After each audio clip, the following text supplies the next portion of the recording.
I have a few questions for the press, for the president, and for you.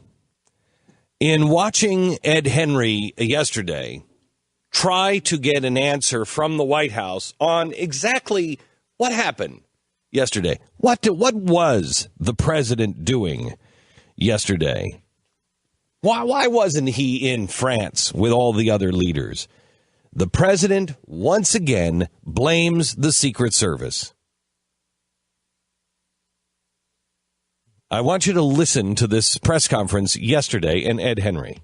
Form, according to you, of extremism. Why isn't it the summit on countering Islamic extremism? Because violent extremism is something that we want to be focused on, and it's not just Islamic violent extremism that we want to counter. There are other forms of Paris, Australia, Canada. Isn't the thread through them that it's Islamic extremism? Mm-hmm. Well, certainly all the examples that you cite are examples of individuals who have cited Islam as they've carried out acts of violence. There's no arguing that. You said several times we should have sent someone higher than the ambassador. I haven't with a higher profile than the ambassador. That's correct. Question: why didn't you? Mm-hmm. Well, Ed, I've sort of tried to describe to you exactly the situation here. That we're talking about a march that came together with essentially 36 hours notice, and a march that occurred outdoors with an obviously very large number of people who participated. We are mindful anytime the president goes to a public place, or the vice president for that matter, that we don't want to, or at least we want to try to mitigate the impact that the security precautions would have on those who are participating in this public event. And there's no doubt that had the president or vice president on this very short time frame gone to participate in this event that took place outdoors with more than 1 million people in attendance, that it would have significantly impacted the ability of those who were attending the march to participate in the way that they did yesterday. Everyone in this room would acknowledge the president's safety is of utmost. It's not an issue at all. Of course his security is important, and you don't want to detract from the event. How do you explain then that the Israeli Prime Minister, Benjamin Netanyahu, he made it there? He's a huge target, obviously, unfortunately. Well, I will allow the Israelis to discuss what security precautions they had in place. Dozens of leaders from countries that are very important. They're not America, but very important. How did they make it there? They make it there? Ed, you should talk to them about the security precautions they have in place. You've been to enough. Look, you have been to enough events where the president is attending a conference or a summit with other world leaders, and I think that you have seen firsthand that the security precautions that are in place for the president of the United States, this has been true of previous presidents too, are sometimes more onerous than the precautions that are put in place for other world leaders. In the Mandela funeral, there were dozens and dozens of leaders. The American security might be more, but it comes up in short notice. Unfortunately, Mandela dies, and you wanted to be there. You made it. Well, how did that come together? The difference with President Mandela is that there had been discussions that have been ongoing for, frankly, a number of years about the ceremony that would take place in the event of his death. And so there was a much clearer, that's right, but there was a much clearer a plan that was already in place that could be followed for executing that event on a short time frame. There obviously was nothing in place because I don't think anybody contemplated the kind of attack that we saw in Paris. Once you said the president personally wishes he would have liked to have gone. Why didn't he? What was he doing on Sunday? We haven't gotten an accounting of what the president did Sunday. Yeah, I haven't spoken to the president about what he did yesterday. So. You obviously prepared for this, and you've said many times, the most transparent administration. What was the president doing? I guess I prepared for a lot of questions today, but I did not prepare. But couldn't see that one coming. Couldn't see that one. I want to go through the start at the beginning. I want to take this piece by piece. I want you to listen to what he just said. I wanted to play it all out so you could really hear it. And now let me take it apart piece by piece. Play it again from the beginning. Form, according to you, of extremism. Why isn't it the summit on countering Islamic extremism? Stop. Here's the president. He has now come out and he put a kibosh on this extremist summit until this happened. And then he said, I've got to do this extremist summit. But it's not an Islamic extremist summit. It's on violent extremism. Okay? It's on violent extremism. So are we focusing now on Islamic extremism? Because violent extremism is something that we want to be focused on, and it's not just it's not just Islamic violent extremism that we want to counter. There are other forms of Paris, Australia. I'd like to know what other form. Please let it play out. Australia, Canada. Isn't the thread through them that it's Islamic extremism? Well, certainly those all the examples that you cite are examples of individuals who have cited Islam as they've carried out acts of violence. Okay, got it. All right. So you've cited, how many did he say? 5? You've cited 5 different extremist activities, things that the world is very aware of. You can say Indonesian, you know exactly what you're talking about. You can say the violent extremism in Syria, and you know exactly what he's talking about.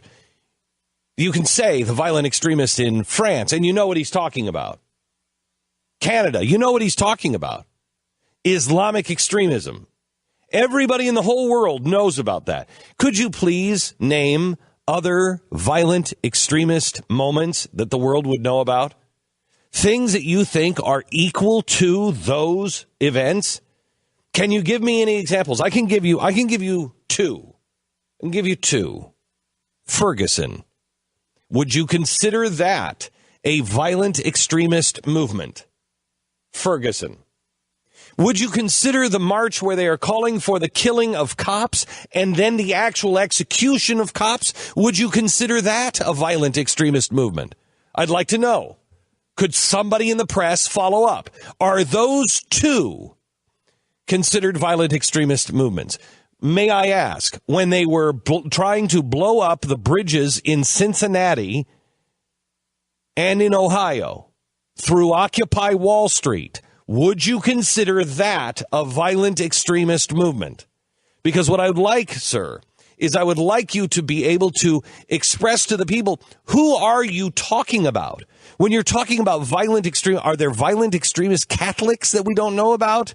Have the Mormons all of a sudden blown up the Broadway theaters because of the Book of Mormon? Who exactly are we addressing? I think it's really important, if you're going to announce a summit, that you tell the American people, who is it you're targeting, sir? They won't do that. And they certainly will not talk about violent extremist Islam. So who is it we're talking about? Because I can guarantee you we're also not talking about Ferguson. We're not talking about the chance of kill the cops.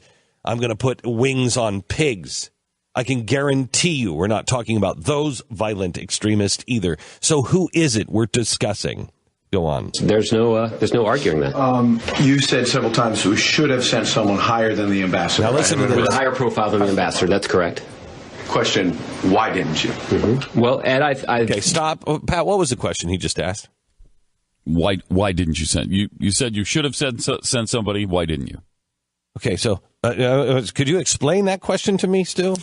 They sent someone, and they're looking for someone with a higher profile. And the question was, what reason did you have for not sending someone with a higher profile? Okay, does that mean the president, or does that just mean anybody with a higher profile? It's someone of a higher profile than the ambassador. The ambassador.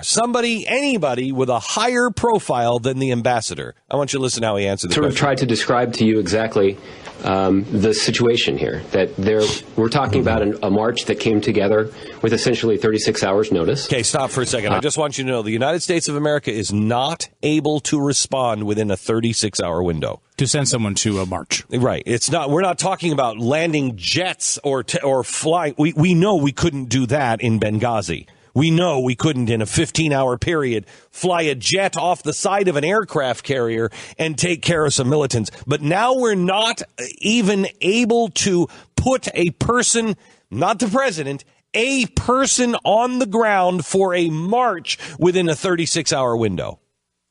That's how meaningless our security and our capabilities really are now. Within 36 hours, we cannot. We're the country that put a man on the moon within a decade when everyone said we couldn't do it. We can't put a man on the streets of Paris within 36 hours. But listen to what he's actually saying here. And a march that occurred outdoors with an obviously very large number of people who participated. Stop. Okay. So we're now outdoors. I just want to tell you the security conditions here. We're now outdoors. Okay. I've only got 36 hours. And we're outdoors. Okay. So that totally changes everything. And there's a lot of French people around. Think about how insulting this answer is. If we were all gathered in the streets after 9/11 and the French president would have said, it was only a 36-hour window, and I didn't know if we could send anybody because it was outdoors, and there was a lot of Americans on the streets. Imagine how insulted we would have been. Are we all terrorists? That's what our White House just said to France. We don't know who the terrorists are. There are 1 million people out on the streets. There's a lot of people, and we're outdoors. You have 40 world leaders. What do you think? They all showed up with mall cops? Was Kevin James there with his Segway? Is that the only security they had? You had the 40 biggest leaders. Well, may I ask a question?